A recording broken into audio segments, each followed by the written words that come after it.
es describir cuál era la situación social previa a la revolución.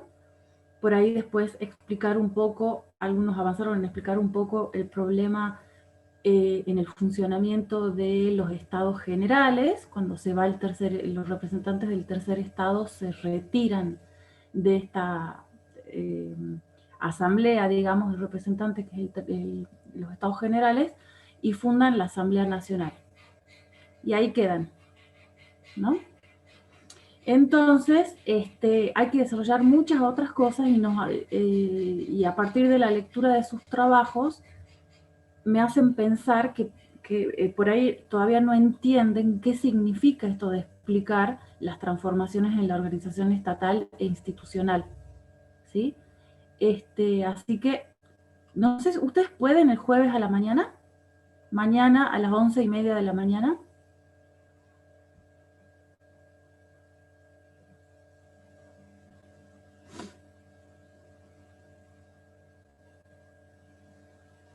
Tanto los que aprobaron el trabajo como los que les dije que estaba bien, ¿sí? Porque eso mañana les puede ayudar también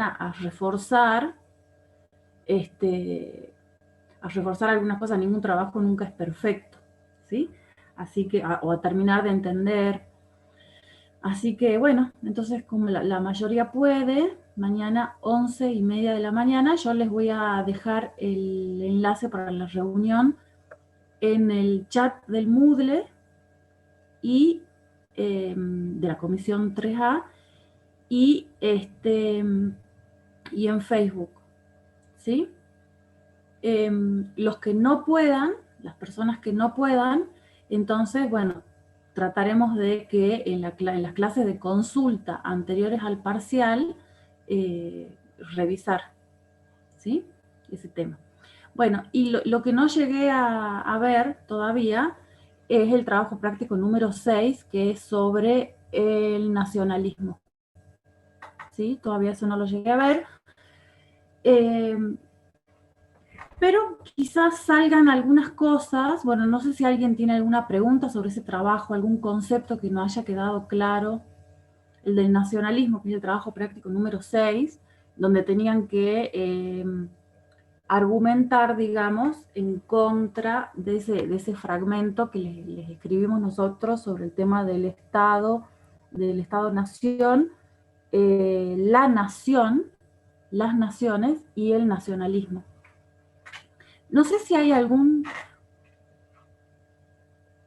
Sí, el trabajo práctico número 6 se presenta por el Moodle y si ya está cerrado, me lo mandan al correo electrónico. ¿Sí? Bueno. Bueno, ¿alguna duda sobre el trabajo de nacionalismo? Vieron que la profesora ya le subió la clase grabada sobre el tema, así que yo creo que eso les puede ayudar a entender bastante. Sí, ¿Me podría pasar el link de su correo? Así yo lo envío al trabajo 6. bueno, lo escribo acá en el chat. Ok, gracias.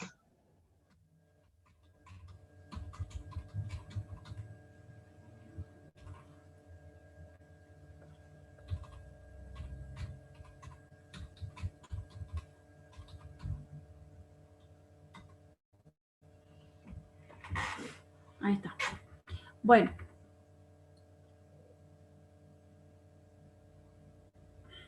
Listo. Bueno, entonces, dudas sobre el último trabajo. El trabajo 6, el del nacionalismo. Antes de que pasemos al integrador número 3.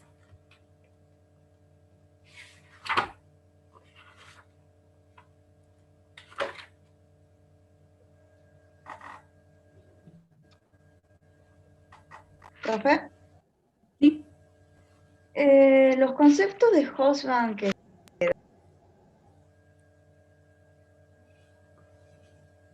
No escucho los conceptos de Hobsbawm que...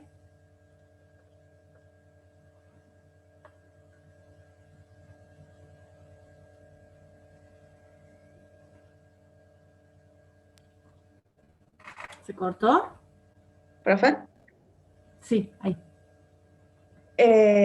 Lo leía el texto, digamos, la construcción de naciones, pero no encontré una forma de incorporarlo en la crítica de los párrafos. Ajá. Bueno, Eh,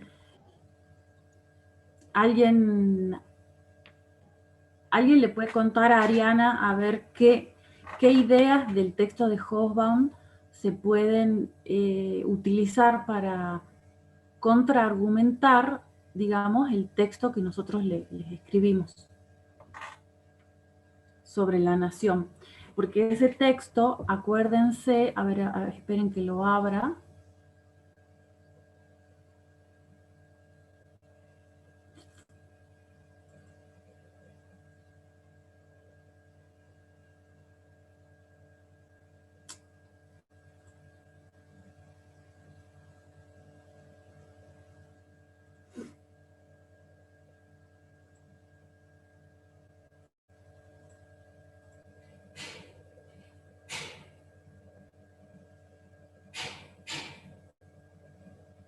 Bueno, ahí lo pueden ver.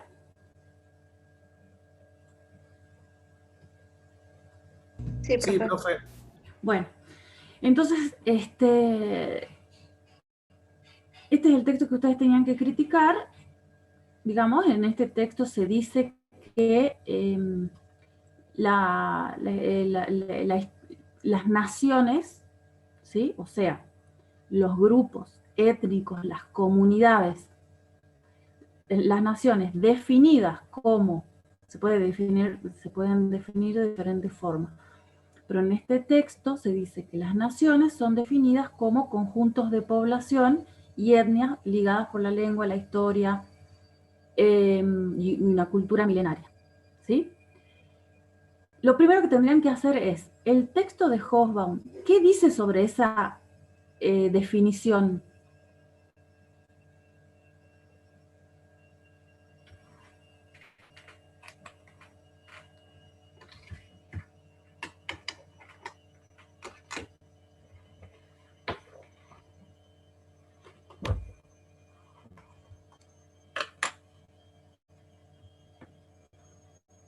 El texto de Hobsbawm da esa definición, pero la critica. Y en la clase teórica, la profesora también cuenta que esta es una de las definiciones de nación. Es una definición de nación construida por una ideología política particular que es el nacionalismo. Pero si ustedes ven la clase teórica, si escuchan la clase teórica de la profesora sobre el nacionalismo, van a ver que Hobsbawm lo que dice es que en realidad esta definición no refleja la realidad de la historia de las comunidades, que es muy raro, dice él, es muy raro que haya habido en la historia comunidades de personas que compartan sin modificaciones, o sea, de forma inmutable a través de su historia, que compartan una lengua, una historia y una cultura milenaria. ¿Sí? Porque hay comunidades que pueden tener sentimientos de unidad, de unión, de comunidad, pero pero en las que se hablan diferentes lenguas. ¿Sí? La lengua rara vez, y lo étnico, lo genético, rara vez fue un criterio real de unidad de las poblaciones como comunidades, digamos. ¿Sí?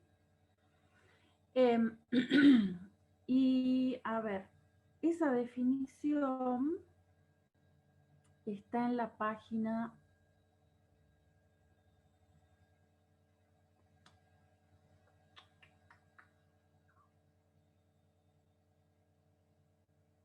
Bueno, no la encuentro. Creo que en la 95, profe.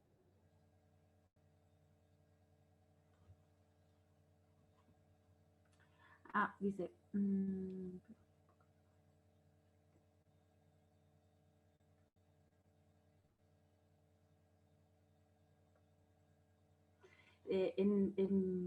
en la página 95 dice, en la época de la construcción de naciones, se creía que esto implicaba, o sea, la existencia de personas, de comunidades con algo en común, implicaba la lógica, necesaria y deseable transformación de esas naciones, entre comillas, lo pone él, en estados-nación soberanos, con un territorio coherente, definido por el área que ocupaban los miembros de una nación, que a su vez la definen su historia pretérita, su cultura común, su composición étnica y, de modo creciente, su lenguaje. Dice más adelante, si es innegable y tan vieja como la historia de la existencia de grupos diferentes de hombres que se distinguen de otros grupos por la diversidad de criterios, que pueden ser otros y no la lengua, la historia, lo étnico, no lo es en cambio que impliquen lo que en el siglo XIX consideraba como tener categoría de nación. Y menos sucede que esas naciones quisieran tener estados, ¿sí? O sea, estructuras políticas exclusivamente para esos grupos nacionales, ¿sí? Y después les va dando muchos ejemplos de Inglaterra, Rusia, Hungría, Polonia, etcétera, ¿sí? Bueno, hay que releer eso para... de hecho, por ejemplo, ¿no? También en un momento en ese texto, en la página 97, cuenta como un nacionalista del siglo XIX, un italiano que era Giuseppe Mazzini, en 1857, ¿sí? A mediados del siglo XIX, él proponía la existencia para Europa proponía un mapa de Europa donde existían 11 estados nacionales, a comparación de lo que se va a pensar después, ¿sí? En el siglo XX se va a proponer la creación, digamos, en total de unos... del doble, 26 estados nacionales. ¿Eso qué significa? Que Mazzini en el siglo XIX estaba viendo la posibilidad de construcción de estados nacionales que contengan a diferentes naciones, a diferentes comunidades con lenguas diferentes, ¿sí? Había una idea de estados de alguna forma multinacionales, plurinacionales, ¿sí? A diferencia del siglo XX, que es cuando cuando se impone esta idea de nación, ¿sí? Con una lengua común, una historia, etcétera, y que cada uno tiene que tener su estado. Entonces, claro, se multiplican el número de estados nacionales. Entonces, Wilson, que era bueno, un presidente de Estados Unidos después de la Primera Guerra Mundial, propone la creación en total de 26 estados nacionales, es decir, el doble. ¿Por qué? Porque por esta idea de que a cada nación le correspondía un estado y no podía haber estados con diferentes naciones conviviendo. ¿Sí? Más o menos esa sería la idea. ¿Qué otra cosa se puede cuestionar de este párrafo? Bueno, primero el tema de la definición misma de nación. Hobsbawm dice, esos no son criterios, esos son criterios inventados para la definición de naciones. ¿Sí? Y por otro lado, el tema de que tienen una existencia antiquísima las naciones.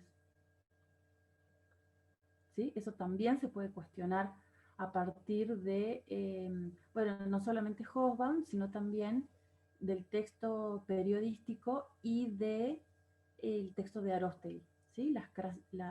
Son los, hay una perspectiva que dice que son los estados nacionales, son los estados, estas liberales, estas estructuras políticas del siglo XIX, las que crean las naciones. ¿Sí? Es decir, la idea de que toda la población que vive bajo el poder de un Estado tienen que constituir una nación. Entonces se impone una lengua dominante, etc. ¿Sí? Se construye una idea, una historia común. Bueno, ¿qué otra idea?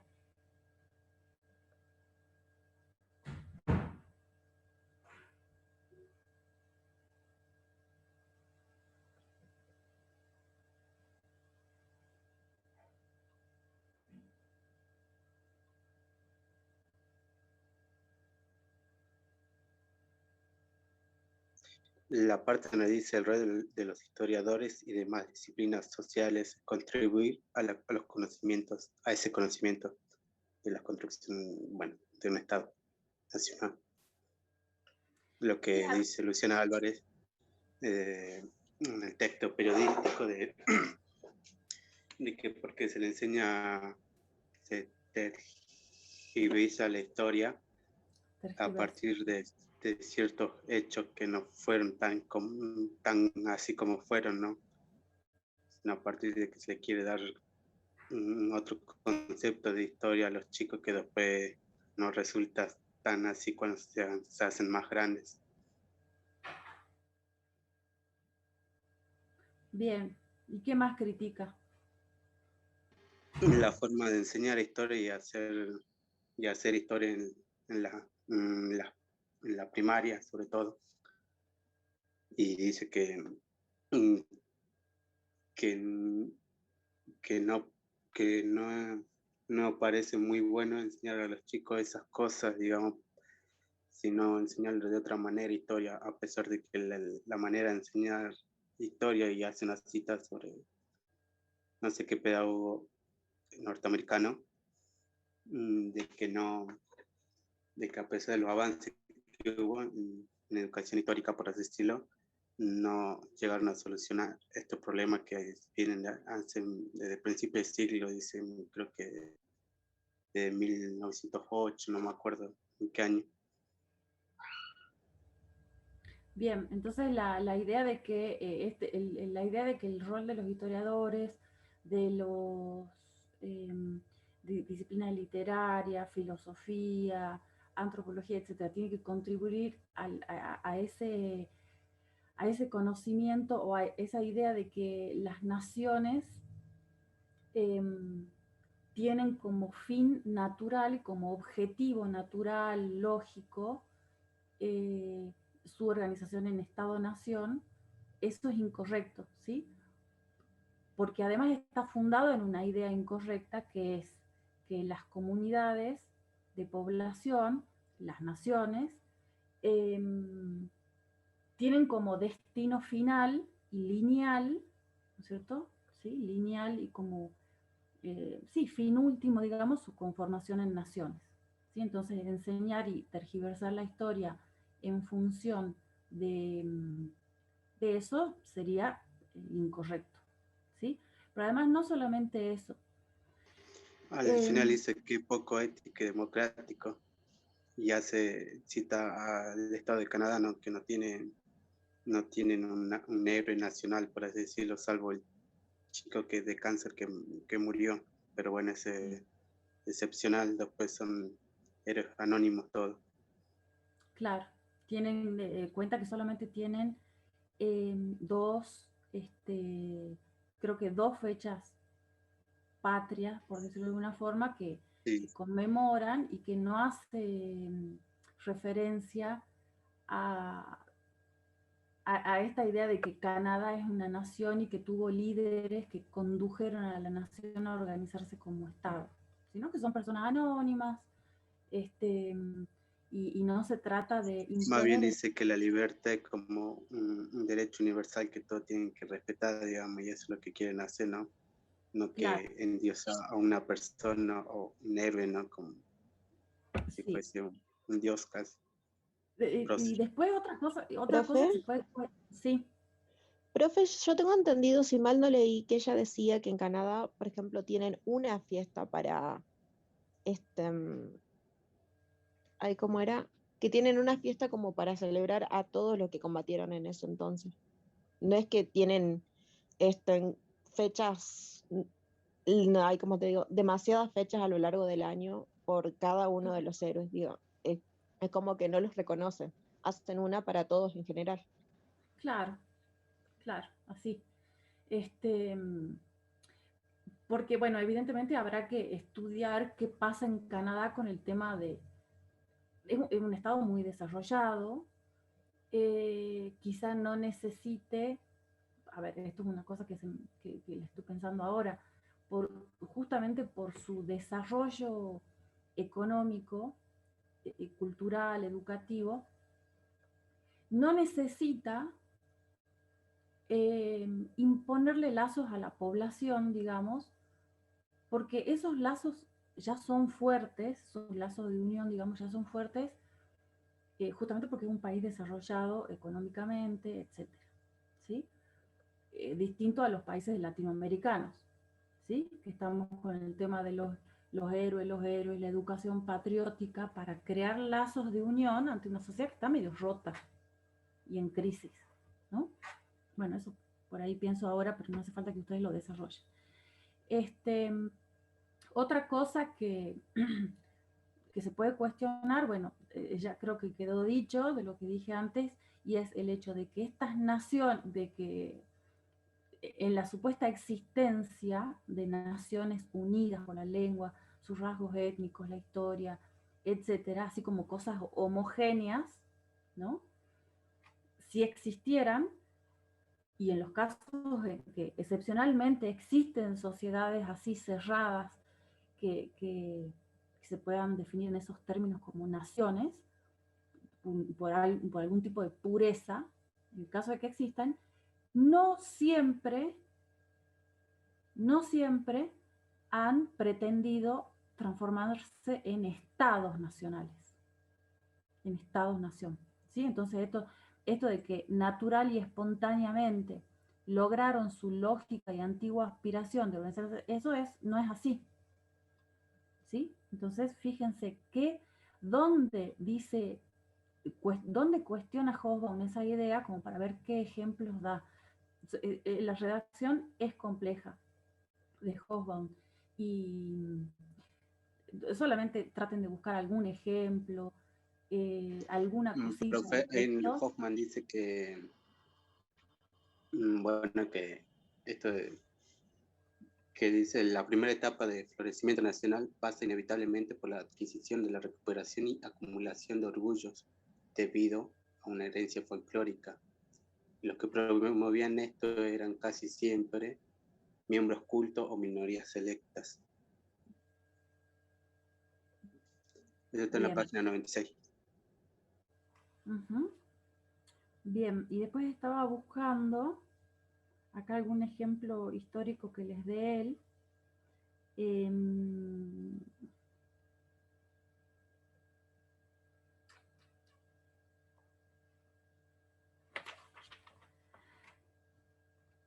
De lo que hablábamos el otro día es del tema de los judíos, ¿no? Que los judíos han vivido en cualquier estado nacional reconociéndose como parte de una nación en particular, pero han vivido y viven en estados nacionales,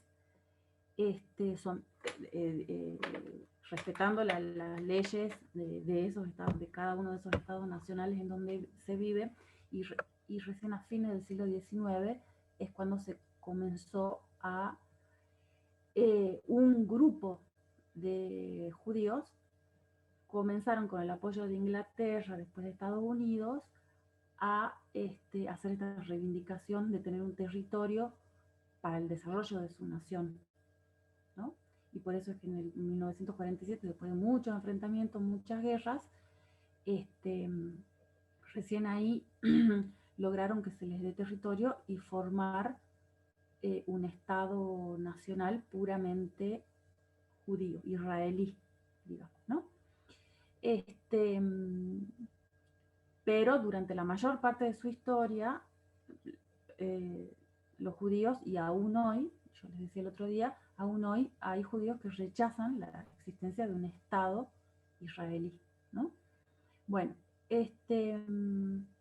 y después de esto de que organizarse en Estado-Nación con un régimen centralizado militar, administrativo, cultural, legal y territorialmente, también es incorrecto, y que es una innovación política de la Revolución Francesa, también es incorrecto. En el sentido de que, y lo leí en algún trabajo que ya me entregaron, el número 6, que una compañera pone, esto no es una innovación de la Revolución Francesa profundizó esto, pero ya los estados absolutos, las monarquías absolutas, ya tenían, ya habían empezado a desarrollar esta tendencia a la centralización militar administrativa y territorial, ¿sí? Lo liberal sí es nuevo, digamos, ¿sí? Lo del Estado liberal sí es nuevo, pero todo lo demás tiene sus antecedentes. Y esto de al margen de su tamaño y viabilidad económica tampoco es correcto porque hay todo un cuestionamiento en el siglo XIX sobre la posibilidad de que ciertas comunidades y naciones se transforman en Estado si no son viables económicamente, ¿sí? En el teórico la profesora hace referencia a esto, ¿sí? Que Hobsbawm lo menciona así como muy al pasar y me parece que es importante. Y bueno, y después este último parrafito ya queda cuestionarlo, criticarlo o leerlo en función del artículo periodístico, ¿sí? Bueno, hagan un esfuerzo de releer lo de Hobsbawm. De todas maneras, mañana vamos a profundizar en esto, ¿sí? Y en relación con la Revolución con el trabajo de la Revolución Francesa. Bueno. Profe, una pregunta, Sí. ¿esta semana va a estar dando consulta? ¿Cómo? ¿Esta semana va a estar dando consulta? Esta semana di consulta ayer, 2 horas, Ajá. y le decía a los compañeros que mañana jueves a las 11:30 voy a dar una consulta extra, que más bien va a ser una clase, para tratar el trabajo práctico número 5, que estaba bastante incompleto en general, y para explicar qué esperábamos nosotros de ese trabajo. Y le digo que es importante porque porque realmente hay un punto que no está prácticamente desarrollado y que en el trabajo práctico 5 y que confunden. Entonces eso es lo que les quiero explicar bien, ¿sí? Bueno, entonces el trabajo práctico integrador número 3. La idea era que ahora veamos los borradores, ¿no? Si alguien lo terminó me lo envía, pero primero ver los borradores, cosa que ustedes hoy a la tarde, mañana, pasado, en función de lo que hoy charlemos, puedan terminarlo y entregarlo hasta el lunes 12, ¿sí? Tenían que elegir 2 consignas del primer bloque de preguntas y 2 consignas de otro bloque de preguntas. Esos bloques de preguntas están divididos en función de la periodización que hace Aróstegui sobre la edad contemporánea, ¿sí? Él explica que hay una primera etapa de la edad contemporánea que es una fase de conformación de la edad contemporánea que va desde desde 1789 hasta inicios de la Primera Guerra Mundial. ¿Sí? Bueno, y hay una segunda etapa, una segunda fase que es de madurez del sistema mundial de la edad contemporánea, que es desde la Primera Guerra Mundial hasta más o menos fines del siglo XX, ¿sí? Que abarca todo el siglo XX. Madurez en el siglo XX y conformación del mundo contemporáneo en el siglo XIX hasta la Primera Guerra Mundial. Entonces, ustedes tenían que elegir 2 preguntas de esta primera fase de conformación que podían ser: explicar los problemas y contradicciones de la sociedad francesa del siglo XVIII y su incidencia en la explosión revolucionaria de 1789, que eso en gran parte yo creo que les debe haber quedado claro porque es justamente lo que ustedes desarrollaron en el trabajo práctico número 5, en la parte 2, y no es lo que se pedía, ¿sí? Desarrollar esto. Las contradicciones de la sociedad francesa. Pero bueno, yo creo que eso debe haber quedado bastante claro, pero bueno, pueden haberlo elegido. La opción 2 era ¿por qué a partir de las revoluciones de 1830 las tendencias revolucionarias se fragmentaron, favoreciendo la aparición de los nacionalismos? El punto 3, revisar la primera definición del concepto de Estado-Nación elaborada en el trabajo práctico 4, ese que era con Aróstegui, y a partir de la revisión y de la lectura de la bibliografía obligatoria explicar las diferencias entre los movimientos para construir Estados-naciones y los nacionalismos como ideología política. Y en el punto 4 decía, sostiene Roudet, en el capítulo 2, Reformas en Francia, las principales reformas del consulado fueron ejecutadas entre febrero de 1800 y marzo de 1803. Y responder si consideramos que la toma del poder por parte de Napoleón, por medio del golpe de Estado del 18 Brumario, que es un día de noviembre, pues según el calendario de la Revolución Francesa, Brumario era un mes, diciembre, destruyó, como dice Eric Hobsbawm, la revolución jacobina, republicana, el sueño de libertad, igualdad y fraternidad y de la majestuosa ascensión del pueblo para sacudir el yugo de la opresión, porque Napoleón retomó y preservó disposiciones de los gobiernos revolucionarios anteriores e impulsó reformas como el Código Civil, entre otras. Bueno, de esas 4 preguntas tenían que elegir 2. A ver, ¿por quién empezamos? ¿Qué eligieron? Los que hayan elegido la pregunta 1, a ver.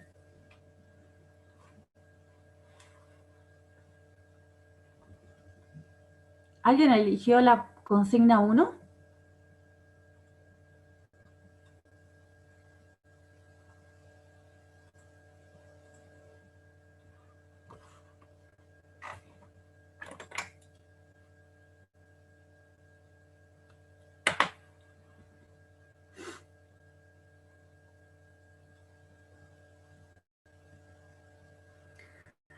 A ver.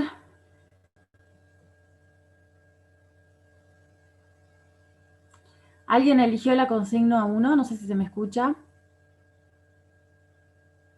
Ajá, bueno. Yo, profe, pero la hice mal. Ahora que la estoy... No sé, creo que está mal redactado. Bueno, a ver, veamos. Yo puse esto, las principales contradicciones que tuvo, bueno, la sociedad francesa que incidieron en la revolución fueron varias. Uno, la quiebra financiera y económica que atravesaba la monarquía francesa debido al apoyo que hizo a la independencia de las colonias en América del Norte. La mala cosecha que sucedieron después y que produjo el aumento del pan o de la harina, ¿no? Otro problema fue el descontento de la pujante burguesía que reclamaba un mercado en el cual poder seguir creciendo. La monarquía se lo restringía debido a los arancelamientos internos, y también la monarquía ponía muchas trabas a la participación política efectiva de esta en los temas del Estado. Las clases más bajas eran las que pagaban la mayor cantidad de impuestos, ya sea a la tierra o a la iglesia, y varias cargas tributarias más. Debido a la quiebra financiera, la monarquía no sabía de dónde sacar más dinero, del cual deciden aumentar los impuestos a los campesinos, impulsando varias medidas que fracasarían rotundamente y provocaría la irritación de todas las clases sociales. Pero bueno, no sé, está bien. Bueno, No ahí tengo habría que hacer más precisiones, ¿no? Sobre las contradicciones sociales entre clases Sí. sociales, partes de clases sociales. ¿Alguien se le ocurre qué otras precisiones podríamos dar? Profe, buenos Sí. días. Yo también escogí yo lo desarrollé a este punto. Se lo voy leyendo, ¿sí? Bueno. Bien. Bueno, la Revolución Francesa es producto de una coyuntura de una serie de revoluciones propiciadas en un principio por las revueltas aristocráticas, seguidas por las clases burguesas y en su conjunto con las masas populares. Durante las últimas décadas del siglo XVIII, en Francia se asolaba una devastadora y depresiva crisis, es decir, una mala situación en todo el sistema del antiguo régimen feudal. Agudos problemas que se culminaron cuando todos aquellos factores problemáticos se embistieron. En la sociedad francesa existía una suerte de pirámide, en donde en cada uno de estos sectores últimamente estaban sufriendo penetrantes problemas internos y contradicciones. Desde la máxima autoridad, o sea, la monarquía absoluta, ya se veía una desolada crisis que se aproximaba, ya que la misma llevaba en sí una propia decadencia a causa de los endeudamientos que se propiciaron por la participación de los procesos de independencia de las colonias americanas, provocando que la monarquía se declarase en bancarrota. Al mismo tiempo, el sector de la aristocracia, una clase poseedora de privilegios y una abundante riqueza por las ventajas financieras, le permitía poder gozar de un nivel considerable de su libertad con respecto a los impuestos directos que se establecían. Pero pese a ello, en ella se manifestaba un descontento para con la monarquía, ya que a pesar de los atributos que poseía, se encontraba excluida desde la época de Luis XIV al hecho de poder ejercer los altos cargos. Es así que sus resentimientos se venían alimentando. Eso es con respecto al sector de la aristocracia, de la nobleza, los descontentos que había ahí. En la sociedad francesa existía, bien, acá. Por otra parte, en el sector de la clase media, hallándose allí la burguesía, quienes gozaban de una creciente prosperidad, contando con una gradual riqueza económica. Sin embargo, esta entraba en contradicción, ya que por más que poseía una jerarquía social, no la podía asumir tal como debiera, y peor aún, el hecho que no podían participar en los gobiernos, siendo lo que más anhelaban estos, ya que así podrían llevar a cabo el desarrollo del libre mercado, hecho que era imposibilitado por las políticas de las monarquías, puesto que no garantizaban la propiedad privada, imponían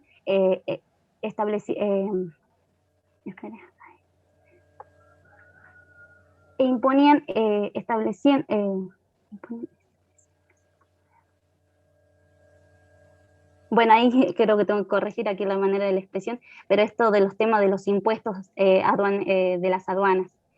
Los problemas serán restricciones, ¿no es cierto?, al mercado, al desarrollo del mercado interno, no solamente por las aduanas, sino por el tema de la organización gremial de los artesanos, que también restringían la producción, la circulación, los precios. Los problemas y las contradicciones se agudizaban aún más en el hecho que a medida que la burguesía se alimentaba en el número, su riqueza y en la educación, se veían aún más imposibilitadas de asumir algún cargo de gobierno posible, propiciando así un mayor descontento, ya que ante tales situaciones se sentían indignados y humillados. En ese sentido, creo que ahí tendrían entonces que profundizar un poco más y porque aquí ya después tocó lo que sería, por último, se encontraban en la base de la pirámide de la sociedad francesa los menos privilegiados, es decir, los campesinos, comerciantes y artesanos urbanos, quienes eran en su mayoría grupos más bajos, vulnerables, que poco a poco estaban adquiriendo más cultura e independencia, pero pese a ello no eran tratados como tal. La estrecha relación que existía con respecto a los señores feudales provocaba un dominio e imposición sobre ellos, entrando así en un gran problema de contradicción, ya que los campesinos no podían ejercer su libertad a tal fin que se veían obligados a trabajar y pagar impuestos no solo a los señores, sino también a la iglesia y al Estado, propiciando así la extrema miseria en su condición de vida, ya que se veían dificultados por el hambre y por el hambre y la epidemia existente, sumada a esta la crisis agrícola que asolaba las tierras y los trabajos, de los que se generó malas cosechas, se subieron los precios de los productos, todo ello terminando por afectar devastadoramente a la clase menos privilegiada, pero no solo a ella, ya que en vista de esta se generó una desencadenante empobrecimiento respecto a las demás clases sociales. Todos los problemas agudos y contradicciones que arrasaban interna y externamente a las distintas clases sociales de la sociedad francesa llegaron a embestirse y desencadenaron problemas mayores, a tal fin que la monarquía también se encontraba en una crisis. Se vio obligada a tocar los privilegios de la aristocracia, lo que provocó que éstas impulsaron unas revueltas aristocráticas. Ante los hechos, la monarquía convocó a los estados generales para que intervinieran ante tal situación, pero el hecho de la convocatoria de los estados sería la llave que abriría paso a las revoluciones de 1789. Bien, hasta ahí. Entonces, bien, y Ariana pregunta, entonces en ese punto tendríamos que explicar cómo funciona el sistema, sí, cómo funciona el sistema social en el antiguo régimen, o sea, qué grupos sociales se pueden identificar en Francia, ¿sí? A fines del siglo XVIII. ¿Qué grupos sociales se pueden identificar? Y además, ¿qué problemas tiene cada grupo social? ¿Sí?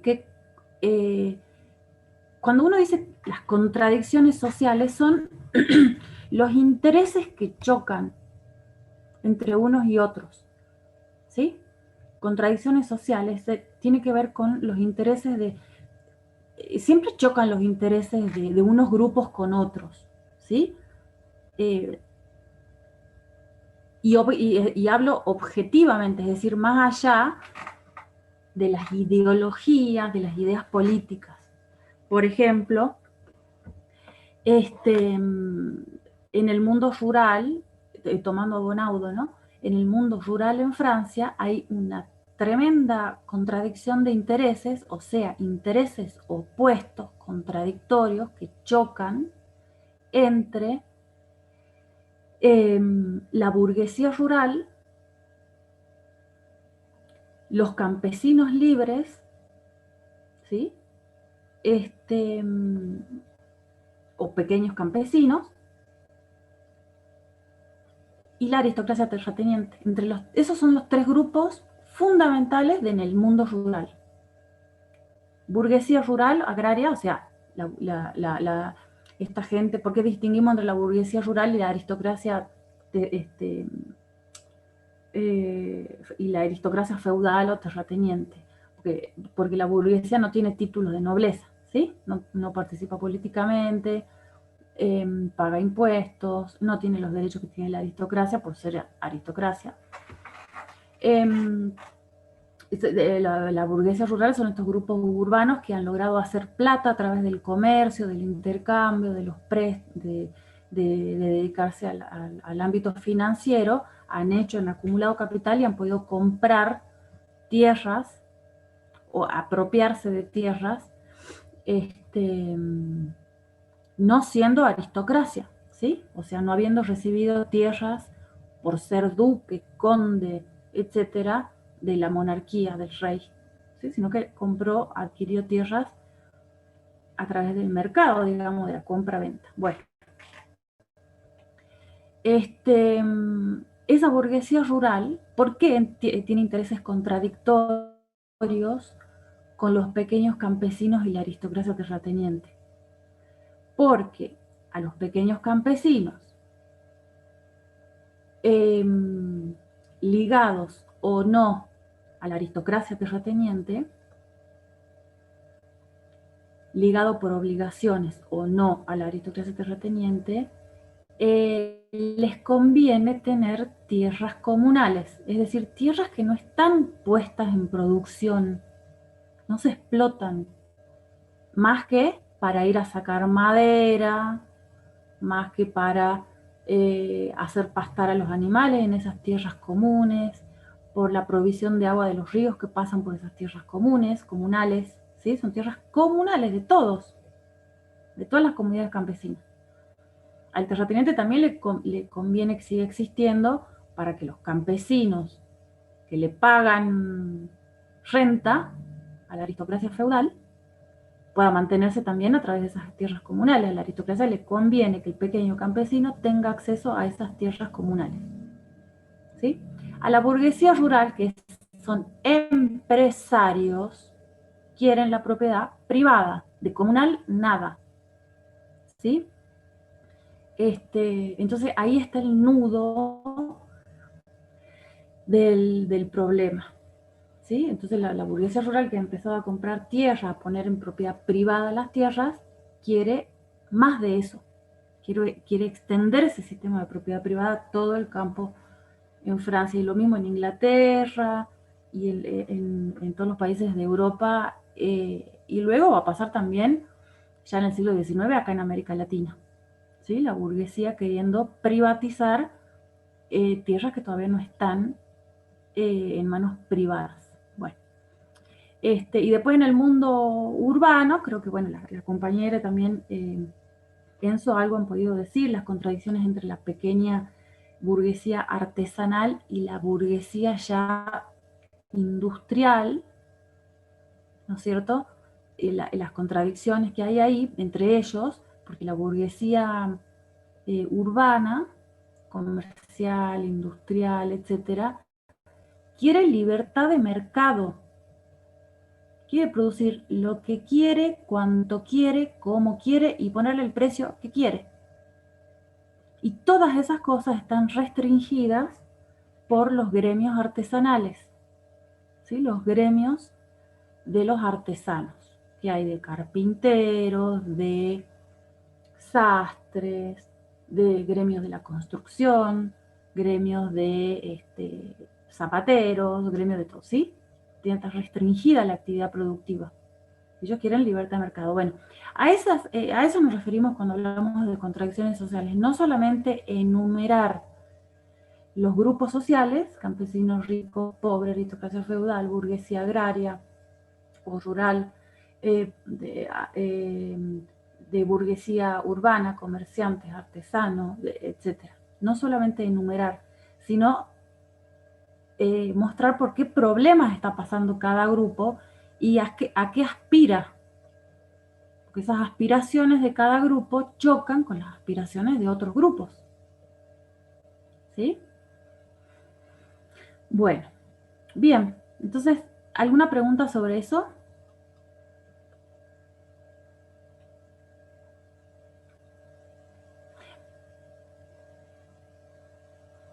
Bueno. La pregunta 2, a ver, ¿quién eligió la pregunta 2? ¿Por qué a partir de las revoluciones de 1830 las tendencias revolucionarias se fragmentaron, favoreciendo la aparición de los nacionalismos?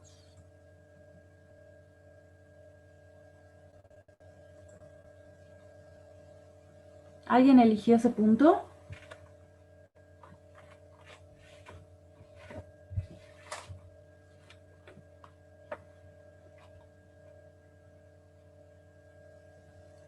Por favor, digan que no, por lo menos. Digan si no.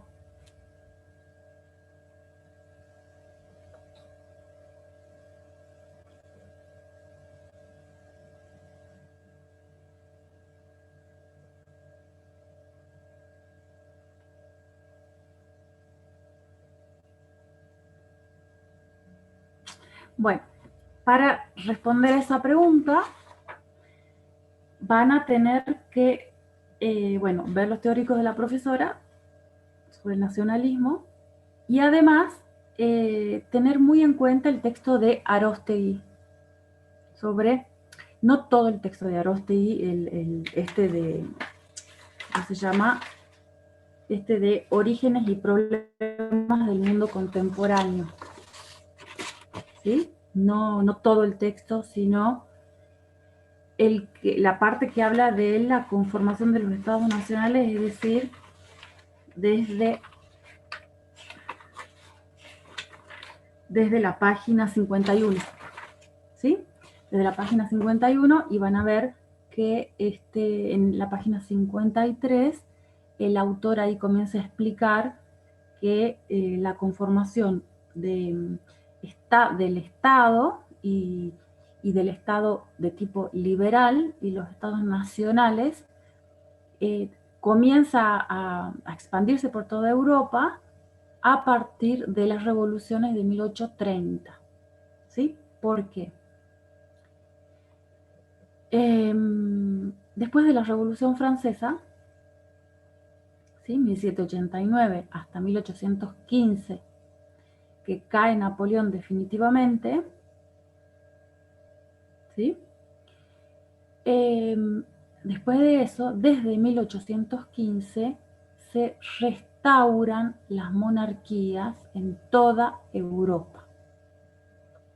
Se quiere borrar la Revolución Francesa, ¿sí? De 1815 en adelante se quiere borrar la Revolución Francesa, o el impacto de la Revolución Francesa, sobre todo lo que corresponde a la movilización social que generó, que se desarrolló, ¿sí? A la conflictividad social y política. Hay leyes sobre las que no se puede retroceder, ¿sí? Y de hecho, en 1815 se restaura, ¿se acuerdan que Luis XVI había sido guillotinado? ¿Sí? En 1892, 92. Luis XVI, el último, el rey absoluto, el último rey absoluto antes de la Revolución Francesa, es guillotinado en 1892. Bueno, el hermano, ¿sí? Después de que se derrota a Napoleón en 1815, se restituye el poder a su hermano, ¿sí? Luis, esperen que me acuerdo, Luis XVII, si no me equivoco. Se restaura el poder monárquico, pero no va a ser una restauración monárquica así lineal y pacífica durante todo el siglo XIX, porque van a haber permanentes revoluciones que recuerdan y que retoman los principios de la Revolución Francesa. Una de esas revoluciones y además se dan no solamente en Francia, sino en toda Europa. Una de esas revoluciones son las de 1830. Las revoluciones de 1830, la de Francia en particular, y en la mayor parte de Europa, ponen fin definitivamente a las monarquías absolutas. ¿Sí? Entonces fíjense que cuando nosotros hablamos de que la historia no es lineal, ¿sí? Retomando conceptos pasados, de temas pasados, cuando nosotros decimos que la historia no es lineal, es porque efectivamente se dan estos procesos de avance y de retroceso, ¿sí? Con la Revolución Francesa de 1789, se avanzó en la destrucción de la monarquía absoluta y inicio de la conformación de un Estado de tipo liberal, ¿sí? Con monarquías constitucionales o repúblicas, pero de tipo liberal, ya no monarquías absolutas. Bueno, eso no es que fue linealmente así, y como si fuese el fin ese de la historia. No, hubo todo un periodo, repito, de 1815, en toda Europa, durante la cual se retrocedió en algunas cosas. Por ejemplo, se restituyó la monarquía absoluta de Luis, si no me equivoco, 17. ¿Sí? En lo que no se pudo retroceder es en alguna legislación de Napoleón, ¿sí? Porque ya estaba como muy asentadas en la sociedad y en el naciente capitalismo e industrialismo de Francia. Entonces, hay los códigos de Napoleón no se reformaron, se siguieron aplicando. Bueno, la cuestión es que, les decía, las revoluciones de 1830, que se dan casi en toda Europa, son revoluciones constitucionalistas, ¿sí? Para volver a monarquías constitucionales. En su mayoría ese es el objetivo, ¿sí? Y un poquito de esto les habla Aróstegui, como les digo, en esta parte de la conformación de los estados nacionales del capítulo correspondiente al trabajo práctico número 4. ¿Sí? Bueno, entonces eso van a tener que revisar para responder. El punto 3, revisar la primera definición, o por lo menos dígame cómo responderían o cómo comenzarían a responder. Este punto 3, revisar la primera definición del concepto Estado-Nacional, Estado-Nación, que elaboraron en el trabajo 4, y a partir de la revisión y de la lectura de la bibliografía, explicar las diferencias entre los movimientos para construir estados-naciones y los nacionalismos. A ver, ¿qué dirían ustedes sobre esa diferencia?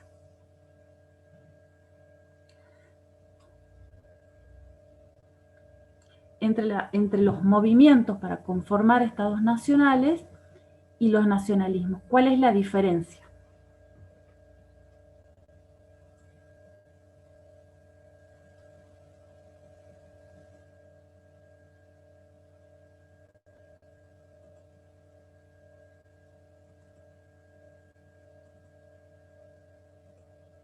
Uy, estamos con el trabajo muy verde, ¿no? Profe, Sí. Yo le leo lo que puse. Bueno. El Estado-Nación es la consecuencia de la Revolución Francesa, pero en el siglo XIX es cuando se consolida indudablemente con mayor fuerza, puesto que la burguesía requiere el fortalecimiento y la centralización de un aparato estatal nacional que genere una unidad homogénea, y ahí lo puse entre comillas, en la sociedad que gobierna, para así poder emprender el desarrollo del capitalismo y la sujeción de una dependencia administrativa, ya que solo así lograría legislar sus recursos y su propia propiedad territorial. Por ello necesitarían el empleo de una estructura estatal organizada que posea también una organización militar, la innovación de una tecnología y una viabilidad económica que le permitiera poder ejercer una soberanía propia que no le hiciera depender de otros estados. Bien. Lee de nuevo hasta que pusiste eso entre paréntesis de homogeneidad, ¿puede ser? Sí. A ver, el Estado-Nación es la consecuencia de la Revolución Francesa, pero es en el siglo XIX cuando se consolida indudablemente. ¿Y qué pusiste entre paréntesis? Con mayor fuerza, ahí, puesto que la burguesía requería el fortalecimiento y la centralización de un aparato estatal nacional que genere una unidad homogénea.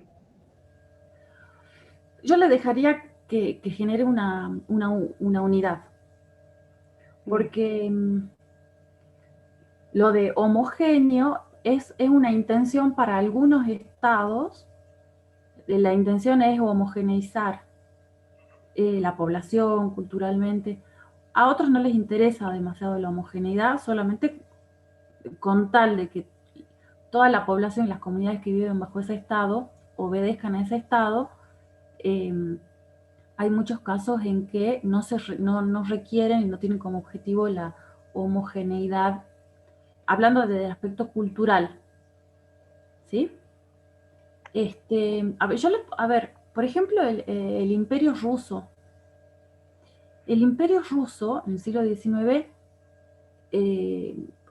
no es homogéneo, y tampoco pretende ser homogéneo ni en cuanto a la lengua, ni en cuanto a la población. Hay muchas comunidades de distinto origen, con, podríamos decir, diversas naciones viviendo bajo el Imperio Ruso, supónganse, y no hay problema, ¿no? Entonces, en ese sentido, digo yo que no por parte de todos los estados, la intención es homogeneizar a la población a su interior. Pero aunque después eso, hay que tener cuidado con esto, después eso sí va a ser muy común. Pero durante una parte del siglo XIX no. Después sí va a ser a calar muy hondo, digamos, en los estados, esa idea de que hay que homogeneizar, bueno, unificando a las poblaciones a partir de una lengua, una educación común, etc. ¿Sí? Bueno. Esa sería la ¿qué etapa más? de madurez, ¿no? Sí, ya más, y un poquito antes también, ¿no?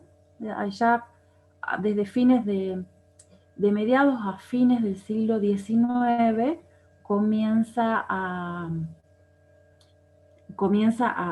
engendrarse esta idea del Estado-Nación como en general se lo entiende hoy, ¿sí? Un Estado que tiene bajo su poder y en su territorio una nación culturalmente homogénea, ¿sí? Aunque uno lo critique, ¿no?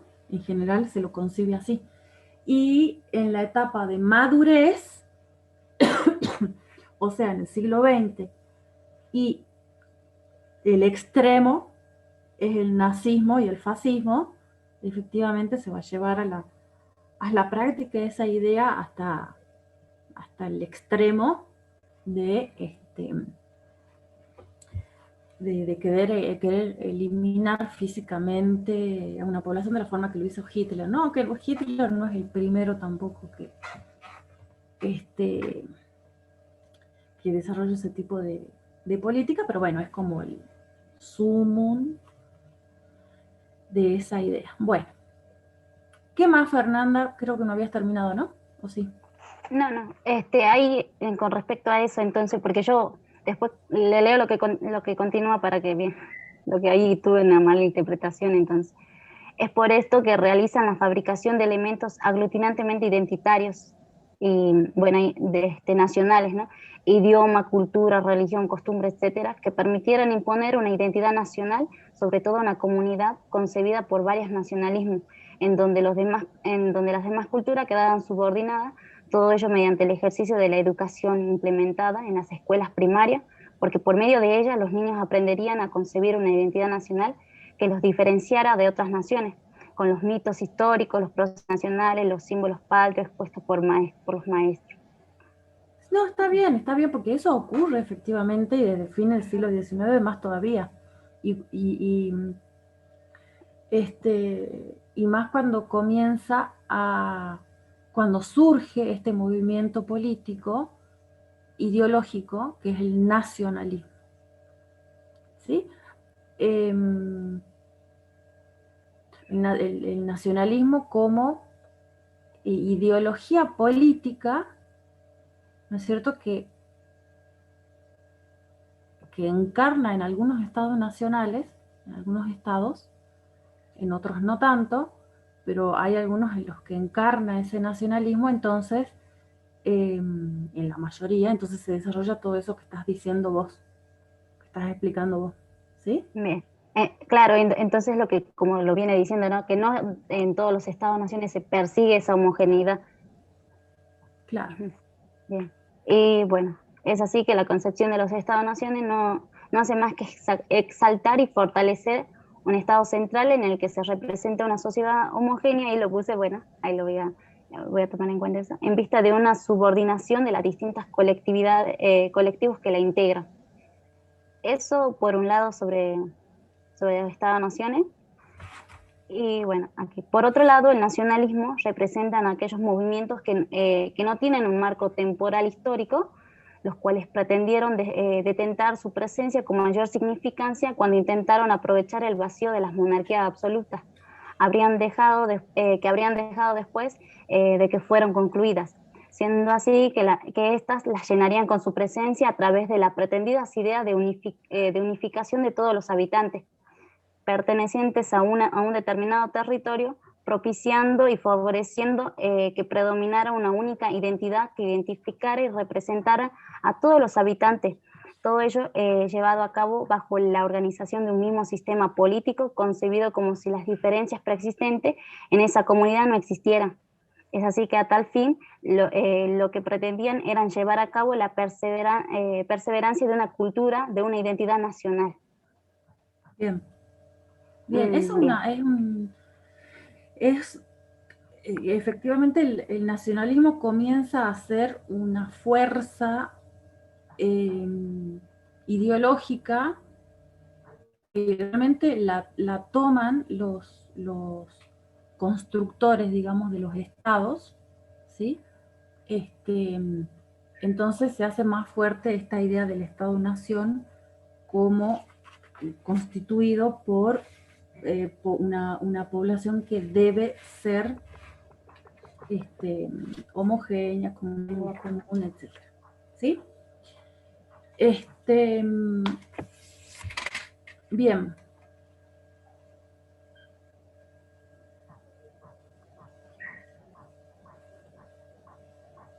¿Alguna pregunta? ¿Profe? Sí. Pero no termino de entender, digamos, cuál es la diferencia. O sea, es como que sí entiendo que es el nacionalismo, pero no entiendo cuál es la diferencia de los movimientos nacionalistas. No, nacionalismo y movimientos nacionalistas, nacionalismo es una ideología, movimientos nacionalistas son movimientos políticos que tienen esa ideología. Pero ahí en la pregunta lo que se quiere distinguir es movimientos para la construcción de Estados-naciones. ¿Sí? Hay movimientos políticos para la construcción de Estados-naciones y por otro lado está el nacionalismo como ideología, porque en una primera etapa, yo creo que cuando vean el teórico de la profesora sobre nacionalismo se les va a aclarar. Hay toda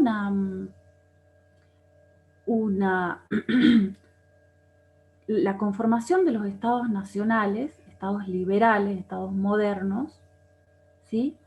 No se fundan necesariamente sobre la idea de que cada nación tiene que tener su estado y a cada estado le corresponde una nación. ¿Se entiende? La conformación de los estados nacionales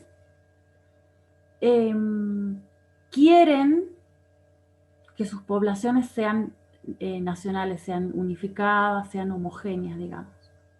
¿Sí? Pero es lo que pretende. En cambio, el nacionalismo es una ideología política que dice cada estado debe tener, cada nación debe tener su estado. ¿Se entiende? Hay muchos movimientos nacionalistas que no llegan al poder. Hay movimientos nacionalistas que se quedan en eso, en la conformación y difusión de sus ideas, en qué sé yo, en la literatura o en la publicación de algún diario, supónganse, pero que no llegan a ser ni partido, no llegan a estar en el Estado, quizá son movimientos de ideas, ideológicos, el nacionalismo. Y repito que se funda en que cada nación tiene que tener su Estado. ¿Sí? Y por supuesto que el nacionalismo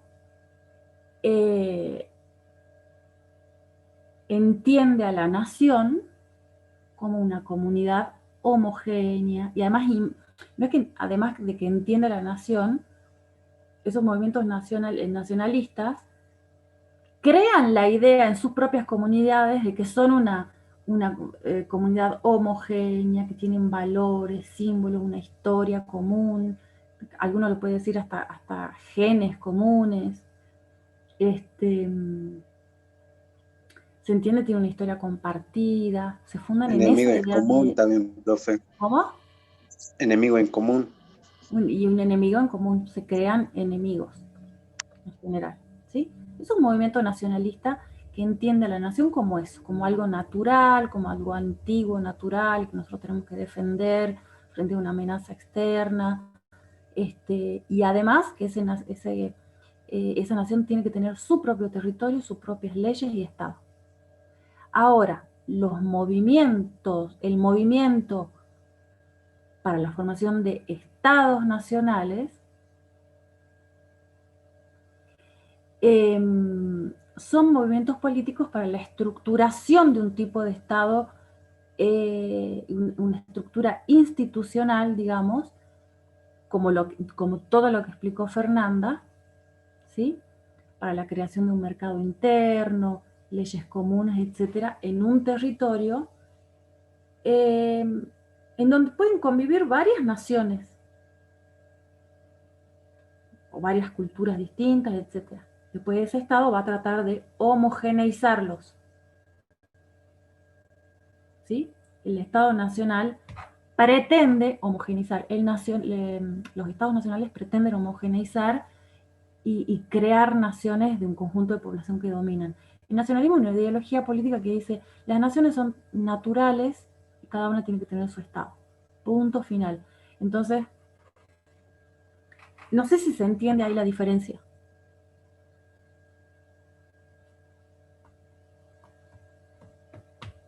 Florencia, ¿no? Había preguntado.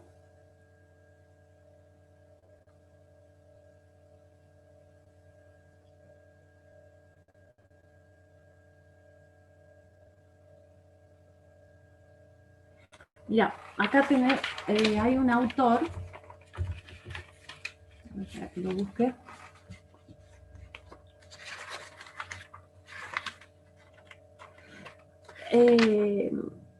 Hay un autor que define, ¿no? Estado, hace una distinción entre nación, Estado, Estado-nación y nacionalismo.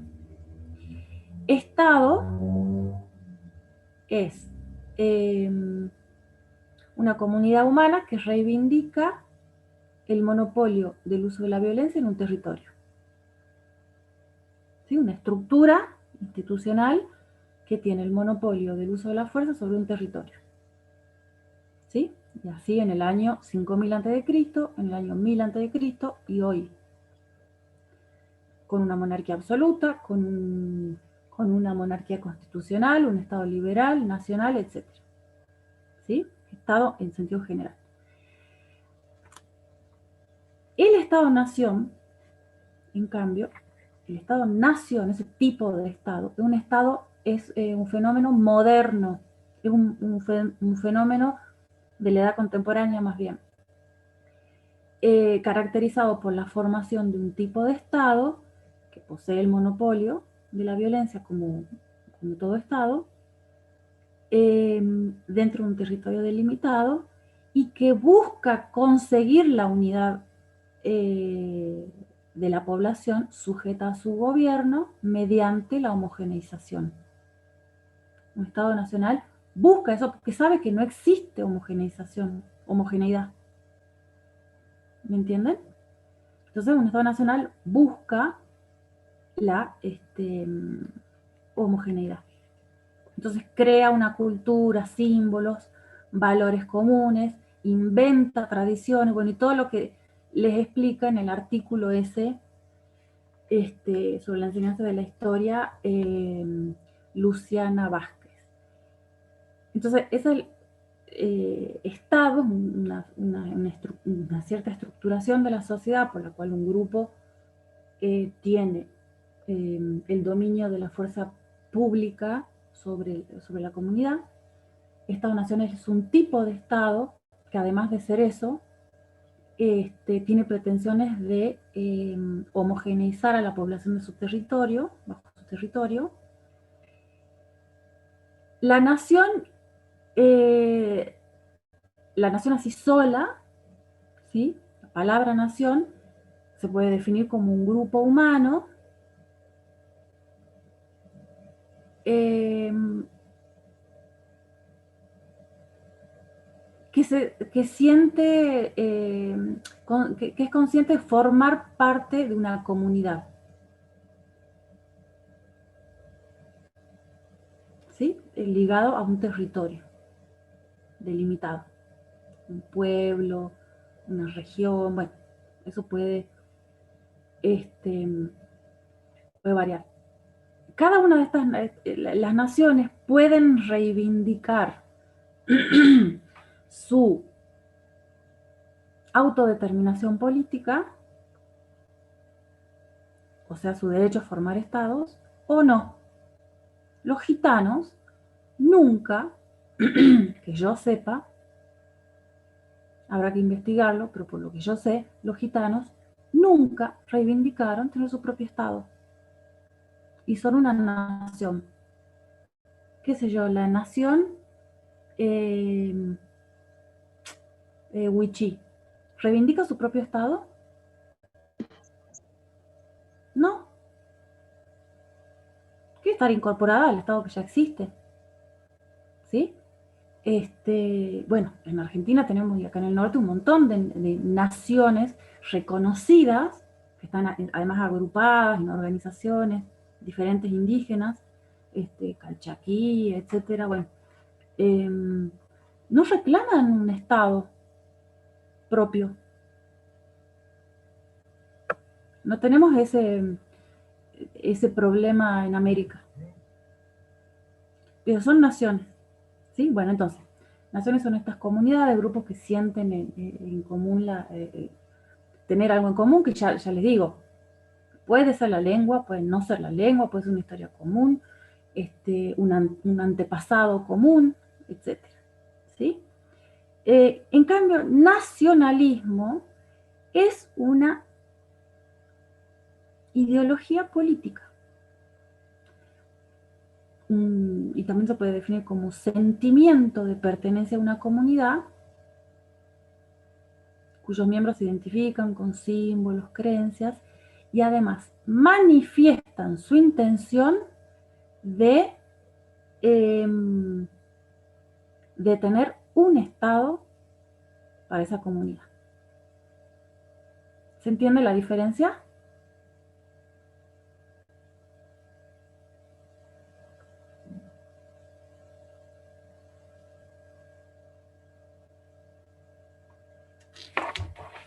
Entonces, profe, ¿se me escucha? Una nación, sí, una nación no necesita de un Estado para ser nación, ¿no? Por ahí. No. Nosotros tenemos una idea de nación bastante grande, como nombraba Osman. Al principio, si nos dicen, ¿qué te imaginas por nación? Pensamos en Argentina, en Europa y así, ¿no?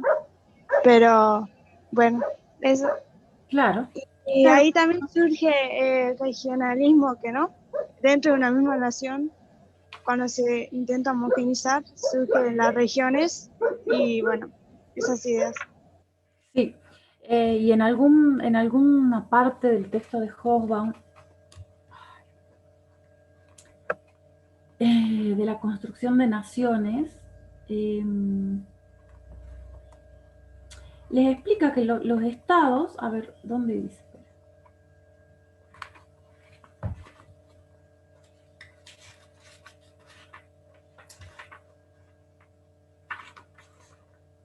Los estados como que tienen,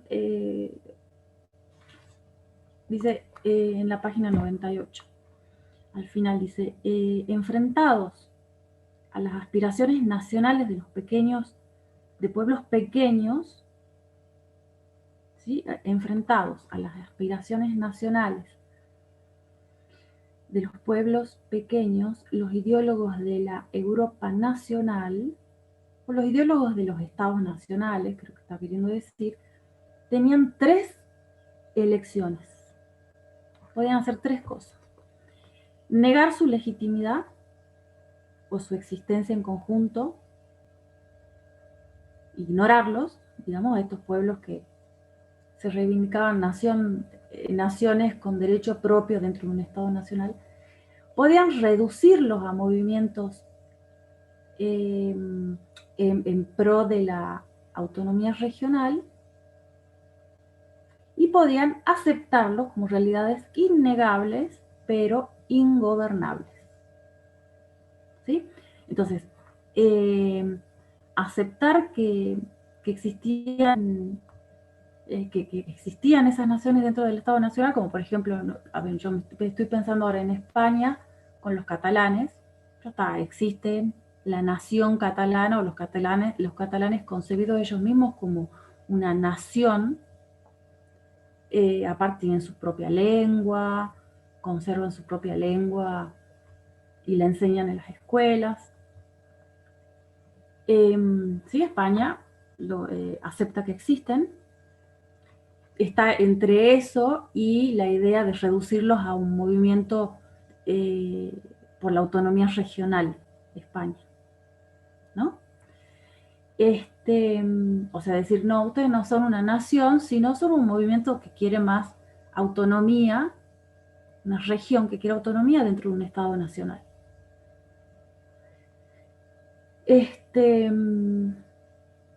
O bueno, la otra opción decía era negar su legitimidad o su existencia en conjunto, que puede derivar en la directa represión de esos grupos, ¿no?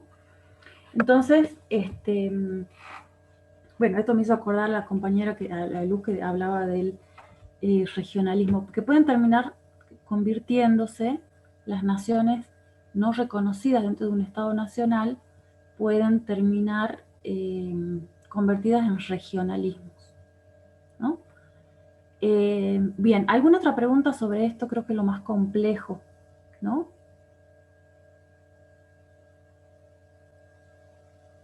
Profe, ¿el nacionalismo tiene algo que ver con lo que el escritora creo que era la del artículo este de Diario? ¿Puede ser? ¿O no? ¿Cómo, Que ella hablaba. perdón? Que lo del nacionalismo tiene que ver con lo que hablaba la escritora, perdón, lo del artículo este creo que, artículo de Diario creo que era, Sí, no me acuerdo el nombre de ella. sí, Luciana Vázquez. Ah, bueno, ella, que ella habla que se lo implementa a los chicos desde pequeños, ¿que no? Claro que como desde niños y niñas se comienza a construir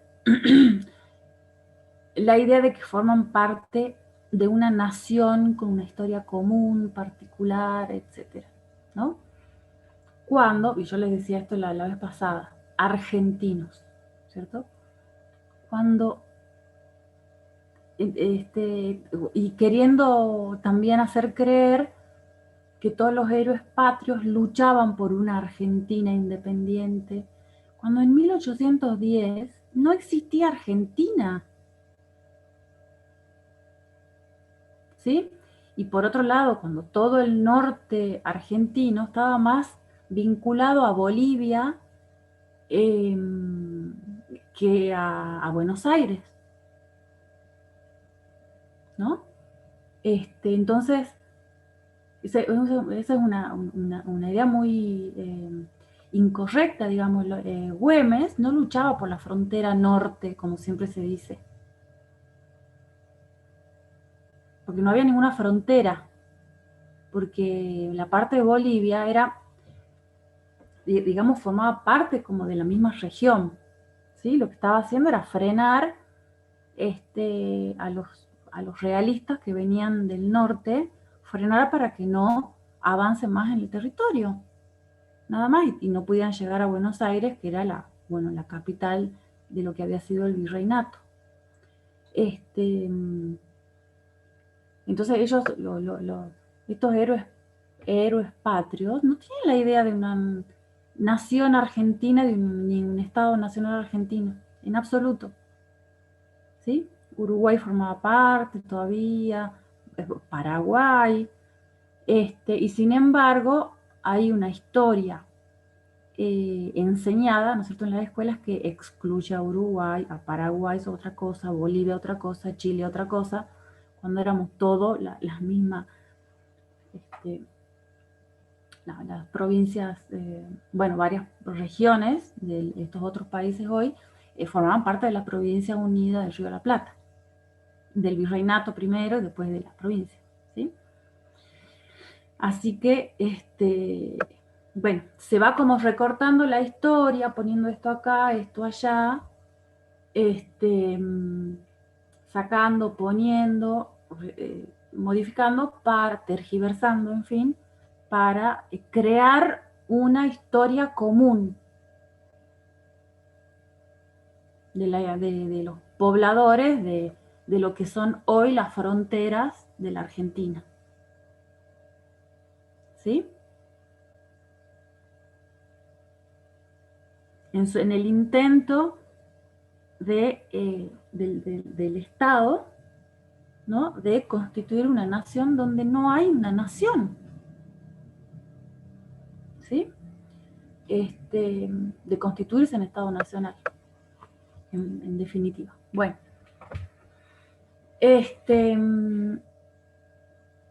Bueno, vamos, pasemos, queda media hora, y quiero que pasemos a lo relacionado a esta pregunta, la primera pregunta que podían elegir ya de la fase de madurez de la edad contemporánea como espacio de inteligibilidad. ¿Qué dice? Recordar, que ya era para avanzamos sobre el tema nazismo y fascismo. Recordar los fundamentos del tipo de Estado y de representación política, soberanía surgido con la Revolución Francesa, y en base a la lectura de Lettieri responder qué cambios plantean los regímenes fascista y nazi en la estructura, en su estructura como Estado, en su base social y en la representación. En definitiva, ¿qué cambios imponen el régimen fascista y nazi en la estructura del Estado liberal que venía dominando, digamos, ¿no?, en Europa? No sé si han llegado a leer Lettieri. ¿Profe? Yo no, pero creo que la profe explicó ayer. ¿Algo explicó? Sí. Sí, yo lo hice ahí, pero también ahí tenía muchas dudas también. Le quiero leer para que me pueda ir diciendo qué cosas otras hay que profundizar y todo eso. Bien, el régimen fascista y el nazismo introducen profundos cambios en sus respectivos territorios en cuanto a la estructura del Estado, provocaron un pasaje de regímenes parlamentarios a unos regímenes de sistemas completamente de completa dominación autoritaria y totalitaria, dado a partir de una persistencia en querer hacer prevalecer una única identidad en el territorio. Es así que ponen de manifiesto el planteo de una unidad política mediante el enlazamiento de los orígenes étnicos propios de la población, deliberándose de esta